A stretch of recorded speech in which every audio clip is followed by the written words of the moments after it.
right, welcome to WROL Broadcast. I am Hate Mail, and with me today we have Kage. We're talking about Batwoman, who seems like one of the better characters they've released recently.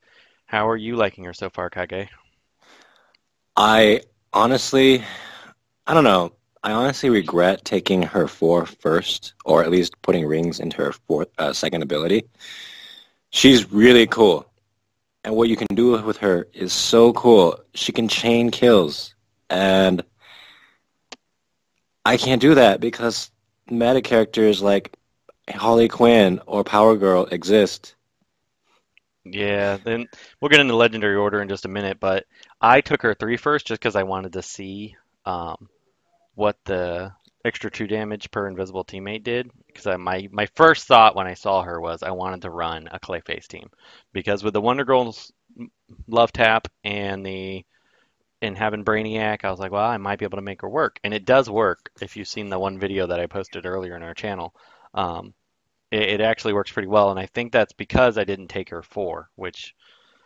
So actually, let's go ahead and go through the legendaries.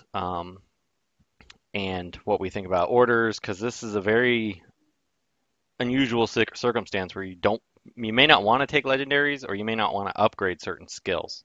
So her first ability is just her neutralize and destroy, which is her basic, which she can use out of turn, but it doesn't do much damage. The bigger advantage to it is it applies 4 crit chance, apply 4 damage down, 5% true damage per invisible teammate with a legendary upgrade, which I think that's probably the last or next to last ability I would take. Do you agree with that, Kage? Yeah, yeah. It doesn't hit very hard, and you're not really going to be using that a lot. Her other skills are on a really low cooldown, so you're going to want to be cycling through those, her second and third ability, more frequently. The next one is her Stealth Ops. When it's fully maxed, it gains invisibility 3 strengths up and 20% turn meter up. So on paper, that sounds fantastic. You're like, oh, great, that'll speed this character up.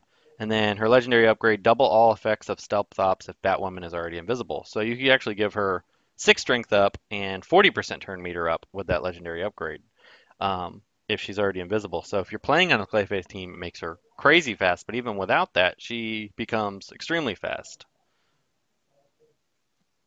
So I think you posted somewhere she's faster than Wally if if she when she starts the match, whenever you take a later legendary upgrade that casts us at the beginning, correct? Yeah, so let's keep going to the next Okay, abilities, so we'll and go on to we'll that in a take that. minute. So her 3 is heavy damage to an enemy plus 80% additional damage if invisible. And then the legendary upgrade, if use piercing grapple on a random enemy if the target is killed. I think I said the wrong thing when we first started the podcast. This is the ability I took first, and I just wanted to see if I could kill. But the cool thing about this character, and what I really like about her, is that if she's invisible out of the gate, that 80% of additional damage is kind of like Batman CC, but I think it does even more damage, and it doesn't reliant on a crit. If it does crit, it does insane damage. But I've killed Wonder Woman, not Wonder Woman, Donna Troy, excuse me, right out of the gate. And then if assuming you've already gotten rid of her awareness, I've killed her right out of the gate, and then it kills Wonder Girl every single time, which is fantastic. So you can, a lot of times can wipe out 2 Mystics, and most teams tend to run more than 1 Mystic anymore. So you can kill 2 Mystics right out of the gate. Sometimes it will even one-shot physical characters, Yeah, the squishier red characters like Red Hood, Red Robin, assuming they're not invisible, she will kill them. which Yeah, that's on a crit. which that's So pretty awesome. There's a lot of arguments to be made to take this first or second, depending on the build that you're going for, which we'll go into here in a minute.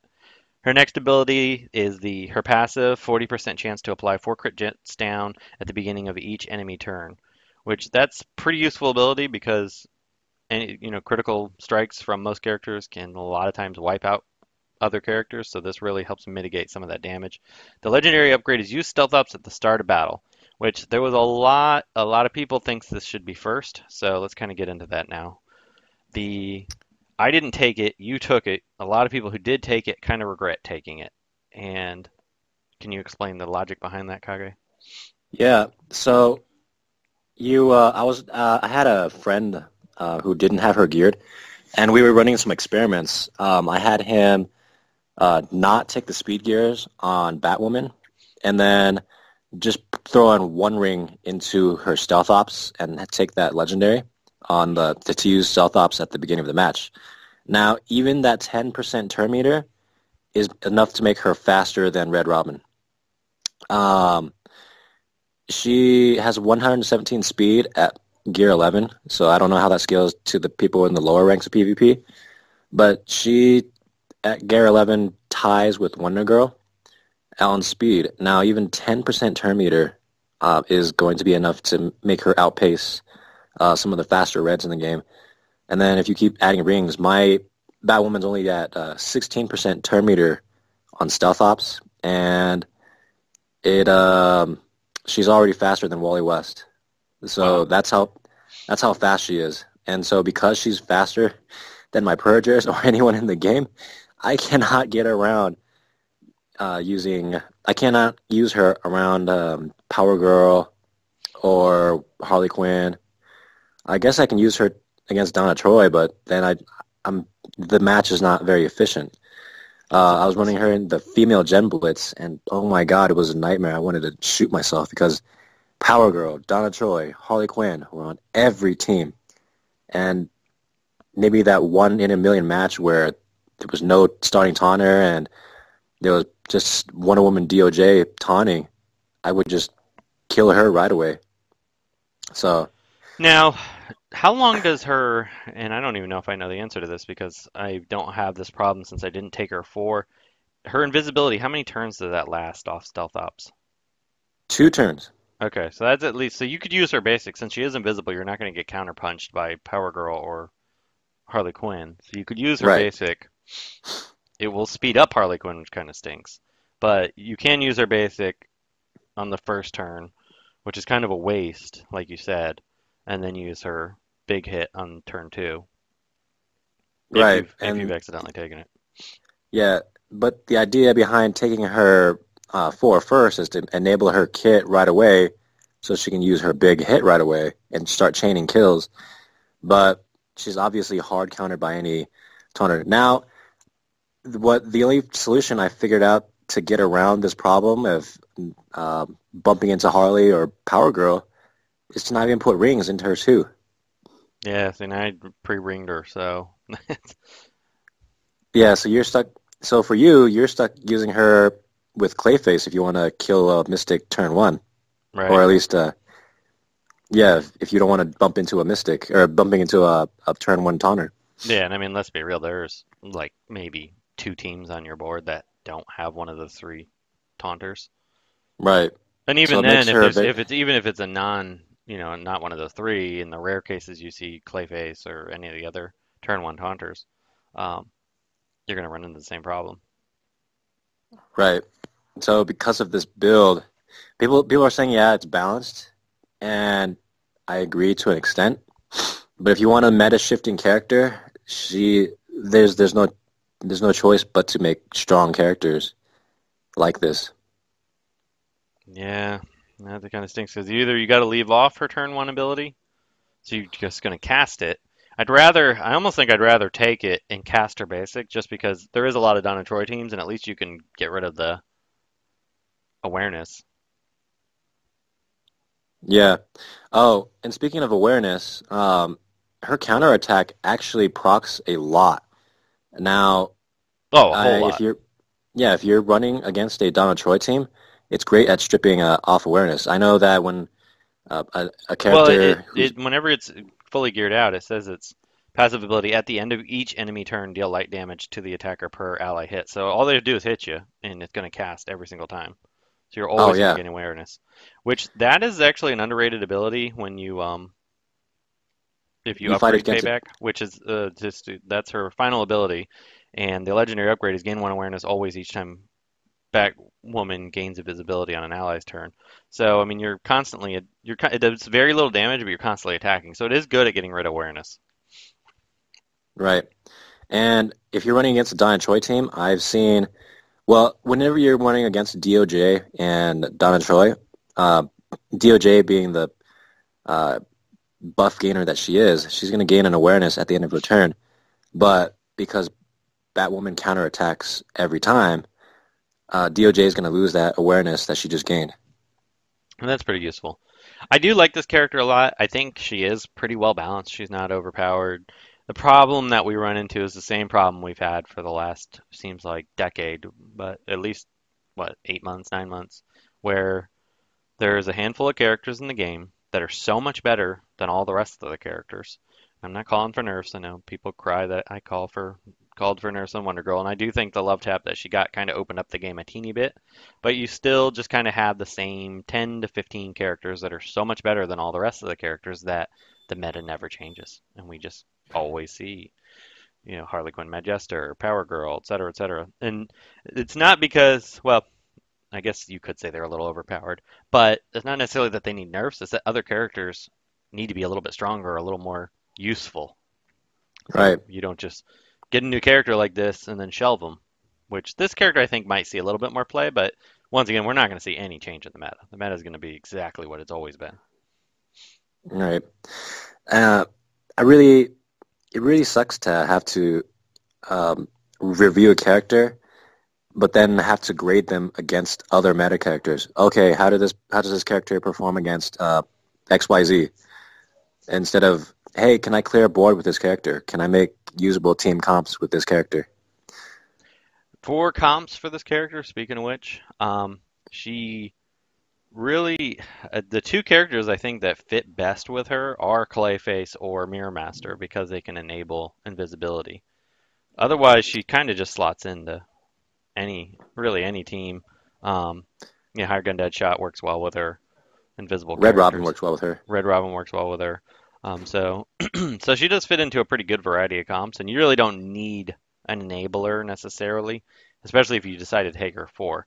For legendary orders, I would probably go three, probably three, five, four, or not five, three, five, two, and one, and just leave off four altogether, unless you want to take four. That's you kind of have to decide if you don't mind wasting that attack. I can't decide on if it's better or not because I do like Yeah. running her with Clayface.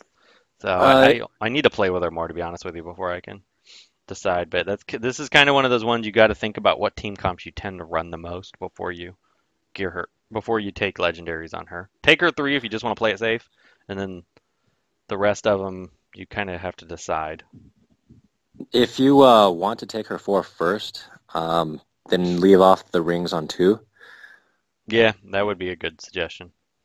and that'll save you like rings altogether. I mean, Wally and Atrocitus, I didn't even put rings into their basic, or Clayface. I didn't put rings into their basics either. They just don't hit very hard, so I don't need the 15% damage boost that ringing them out gives you. So you save a little bit of money uh, or resources trying to upgrade Batwoman. Put 0 rings into the 2. The side effect though is that she's going to be a little bit weaker. It's going to be 3 less strength downs, and the legendary on that one be uh, doubling the effects on the 2. Yeah, I Um, wouldn't even take her to legendary yeah, if you're not going to ring two, which I think is a good plan. Actually, if you haven't already ring two and you want to follow Kage's advice, I'd go 4, 3, 5, 1, and just never bother to even upgrade two because you're not going to need it. Just leave her legendary four. yeah, basically. And you really don't need, I mean, her one's nice, but you don't need it because it doesn't do much damage either. So really, she's great at L3 if you don't ring her two.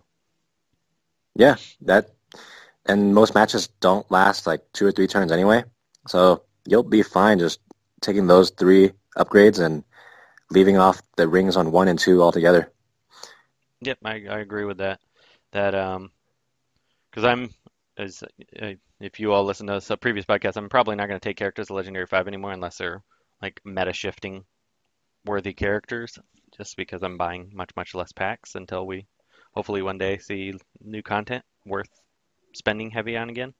But supposedly that's coming. We keep hearing that, but we don't know when. So Well, what we've been told is it's gonna be big, but we'll just keep your expectations managed. yep. But yeah, And then also we have I know a lot of you have sent me messages about OgreBarberian and where he's been. So there will be a message. Actually, we'll conclude here with OgreBarberian. and a message to the community. And also, we have a Millertime treat at the very end of this episode. All right, you have anything else to say about Batwoman? Or we all set? Go Batwoman. Oh my God! Should Shut say the swallow hell whole up. team. Yeah, BatWOWman.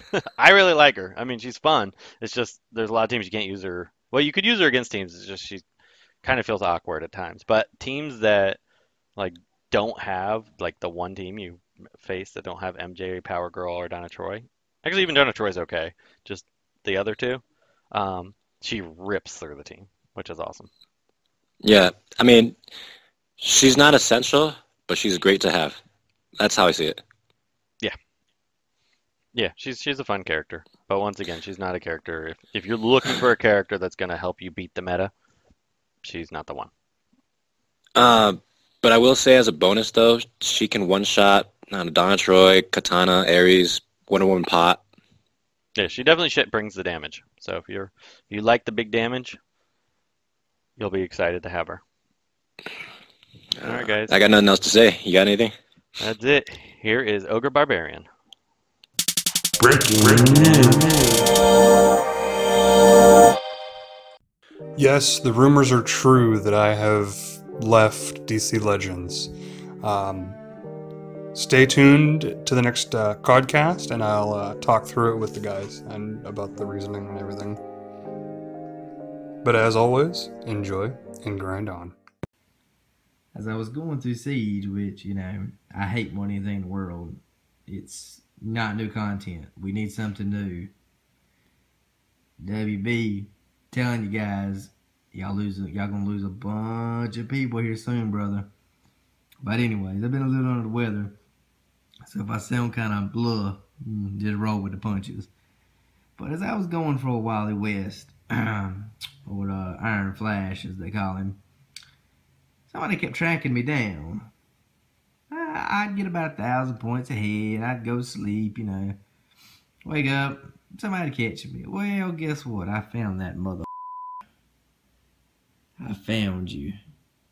I finally found you. Look at him. Still got that flower or whatever. How'd you get that? How'd you do that, bro? I don't see nobody else with their flowers on their names. Let me zoom in. Go ahead. How'd you do it? What kind of device you hacking with? Nah, man. I had to do it because y'all know this dude beat me. I still think it's a whale. If you're not a whale, if you're not an alternate account, contact hate mail. I am curious. Are you a legit player? If you beat me straight up, cool. I still think you was a whale, though. I still think it was a whale on an alternate account. But anyway, this is Siege. I'm going in with some people. Hopefully I can win. We're going to see. I'm gonna play it safe, though. We'll go in with it. Screw it. If I lose, I lose. I don't really care. But I found this guy. This guy haunted me for days. I got 8,200 points that day and still didn't win. Man, I gave up. It's just too much of a headache. He could catch me. They gotta fix PvP. This game needs so much new content. It's just not even funny, man. So many of their loyal players, man. I'm telling you, WB, y'all better listen, brother. Let's do some of that rock on him. It's hard for me to play like. I ain't played like this in a while. I ain't made a video in a minute. I gotta get a little fleet. I got me. A little phone there. A little fleas scared me more than any of them.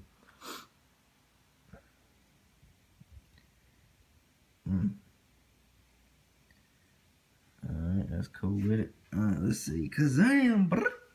Chop him down. Click. Oh, Lord. Alright, well, I'm gonna play it safe and make that pony ride. Yeah, alright, we should be good now. Let's see. I'm gonna auto play it. We should be good. Little Fleas' damage scared me. I'm just trying to get some points, man. I really haven't been playing Siege much. It's been boring to me, man. Again, sorry for the shaky camera and all that. I really don't feel too great, guys, but I've been trying to get a little vid to y'all, but, Supergirl, but, man, I'm telling y'all, man, We got to get some new content, guys. We need to push for it, man. If anybody knows anybody, we got to push for it, man. See, little fleas just like bling, bling, bling. I mean, so much damage, man. OP character, in my opinion. But Wonder Girl's running around. I think if Wonder Girl wasn't running around, you'd see this guy right here a whole lot more. I mean, just crazy damage. Crazy damage. Well, there you go. Took him out. My enemy. You have failed this city. Nah, man. Good going. Good going, guys. Millertime's out. Thank you for tuning in to this edition of WROL Broadcasts, a subsidiary of the Oddsman and We Are Legends. To view additional content and support the show, please go to patreon.com/WROL Broadcasts.